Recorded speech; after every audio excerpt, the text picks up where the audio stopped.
नमस्कार दोस्तों, future plan classes में आप सभी का स्वागत है। मैं हूं संजय कुमार।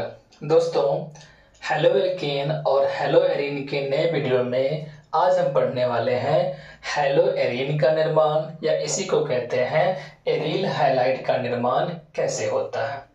दोस्तों, लास्ट क्लास में मैंने आपको बताया था कि जब भी कोई एरोमेटिक कंपाउंड होता है, खासतौर पे बेंजीन, और अगर बेंजीन से हम लोग हैलोजन के तत्व को जोड़ दें, जैसे कि फ्लोरीन, क्लोरीन, ब्रोमीन, आयोडीन, तब जो नया कंपाउंड बनेगा उसी को हम लोग कहते हैं एरिल हैलाइड या फिर हम उसी को कहते हैं हेलो एरीन। तो हेलो एरीन के निर्माण की इस प्रक्रिया में हम लोग आज पढ़ने वाले हैं बेंजीन का हैलोजनीकरण। बेंजीन का हैलोजनीकरण कहने का मतलब यह हुआ कि अगर हम लोग बेंजीन की अभिक्रिया हैलोजन से करा देते हैं तो उसके कराने के पश्चात जो है हेलो एरीन या एरिल हैलाइड का निर्माण हो जाता है। इसी चीज को हम लैंग्वेज में लिख दिए हैं, आइए देखते हैं। दोस्तों, बेंजीन का हैलोजनीकरण क्या है?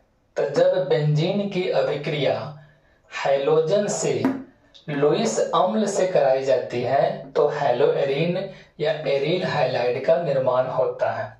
दोस्तों, लुईस अम्ल के रूप में हम लोग FeCl3 का उपयोग करते हैं, FeBr3 का उपयोग करते हैं, FeCl5 का उपयोग करते हैं या फिर SbCl5 का हम लोग उपयोग करते हैं। आइए एग्जाम्पल की मदद से समझने का प्रयास करते हैं। देखिए दोस्तों, जैसे कि हम एक बेंजीन ले रहे हैं, एक बेंजीन का स्ट्रक्चर बना रहे हैं। हम जानते हैं दोस्तों कि बेंजीन में जो डबल बॉन्ड होता है वह अल्टरनेट पोजीशन पर स्थित होता है और प्रत्येक कार्बन के साथ जो है एक हाइड्रोजन लगा होता है। तो यहाँ पे हम सिर्फ जो है एक ही हाइड्रोजन को रिप्रेजेंट कर रहे हैं आप लोग को समझाने के लिए। अगर हम बेंजीन की अभिक्रिया हैलोजन से करा देते हैं, हैलोजन यानी कि फ्लोरीन, क्लोरीन, ब्रोमीन, आयोडीन, चलिए हम क्लोरीन से करा दे रहे हैं Cl2 के साथ, तो कराने के पश्चात क्या होगा ध्यान दीजिएगा। क्योंकि Cl2 में आपके जो है दो एटम मौजूद हैं तो इसको हम ऐसे भी लिख सकते हैं Cl Cl। अब होगा क्या दोस्तों, हाइड्रोजन के पास तो होता है पॉजिटिव चार्ज, क्लोरीन के पास होता है नेगेटिव चार्ज, तो यह जो है एक आयनिक बॉन्ड बना लेगा और बनाने के पश्चात यह जो आपका हाइड्रोजन दिख रहा है यह क्लोरीन को लेकर अलग हो जाएगा, यानी कि आपका HCl जो है वह अलग हो जाएगा। बच गया, ध्यान दीजिए, हमारे पास बच गया बेंजीन। बेंजीन का यह आपका स्ट्रक्चर हो गया और जो हाइड्रोजन था इसके जगह पे जो है एक क्लोरीन चला आया और जैसे ही हाइड्रोजन के स्थान पर क्लोरीन चला आया यह आपका जो है एक हेलो एरीन का निर्माण करता है या इसी को कहते हैं एरिल हैलाइड का निर्माण करता है। ठीक है दोस्तों, उम्मीद करता हूं कि आप लोग को समझ में आया होगा।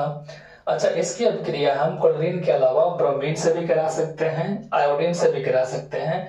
आइए देखते हैं। जैसे दोस्तों मान लेते हैं यह आपका एक बेंजीन हो गया।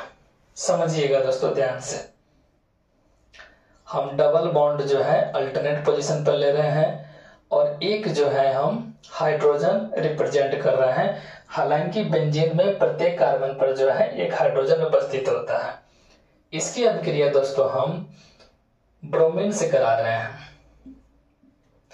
तो ब्रोमीन में आपका जो है एक मॉलिक्यूल में दो एटम्स मौजूद होते हैं, तो हम कह सकते हैं यहाँ पे इसको लिख सकते हैं Br और Br।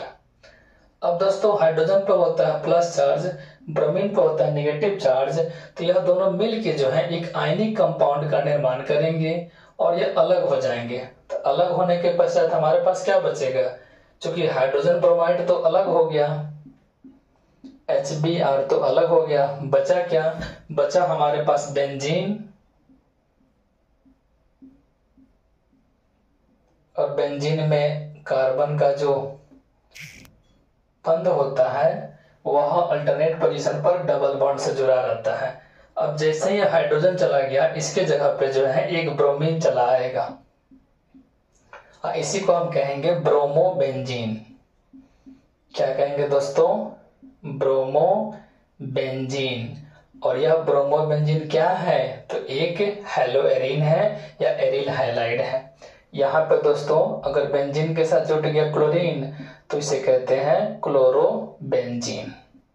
तो इस प्रकार आसानी से बेंजीन का हैलोजनीकरण हम लोग समझ चुके हैं। और इसी तरह जो है हेलोएल्केन, सॉरी मैं क्या बोल रहा था, हेलोएरीन या एरिल हैलाइड का निर्माण होता है। आप लोग इसका स्क्रीनशॉट ले लीजिए और उम्मीद करता हूं कि आप लोग को समझ में आया होगा। मिलते हैं नेक्स्ट वीडियो में।